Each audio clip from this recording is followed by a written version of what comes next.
சிக்கலுக்கு போடும். நாகப்பட்டினத்துக்கு பக்கத்துல இன்னைக்கும் அம்பாள் சன்னதி கீழே இருக்கும், முருகன் சன்னதி மேல இருக்கும். அங்க இருந்து முருகனை கொண்டு வருவார்கள். சூரசம்ஹாரத்துக்காக மேல் வாங்க வருவான். எல்லா ஊர்லயும் இருக்கிற மாதிரி பஞ்சலோகத்துல செய்த விக்கிரகம் தான். இன்னைக்கோ நேத்திக்கோ அதுல ட்ரிக் பண்ணி செஞ்சதில்லை. அது எத்தனையோ ஆயிரம் காலத்துக்கு முன்னால செய்யப்பட்ட சிலை.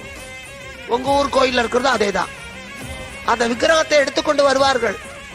அம்பாள் சந்நிதியில நிறுத்தி மந்திரங்களை சொல்லி சொல்லி குறுக்கி நடுக்கி சாமியை கொண்டு போவார்கள். அம்பாள் கையில இருந்து வேலை வாங்கி முருகன் கிட்ட கொடுப்பாங்க. அந்த வேலை வாங்குற போது அந்த செப்பு திருமேனியில முத்து முத்தா வியர்க்கும். யார் வேணா பார்க்கலாம், யார் வேணா பார்க்கலாம். மூடு மந்திரம் எல்லாம் இல்ல. அது அந்த அர்ச்சகர் அந்த முகத்தை எல்லாம் துடைப்பார். முருகனோட முகத்தை தொடச்சி தொடச்சி அந்த வேல் வாங்கி முடிக்கிறதுக்குள்ள அந்த துண்டு ஈரமா போயிடும். புழிஞ்சா தண்ணி சொட்டும். Download ShareChat.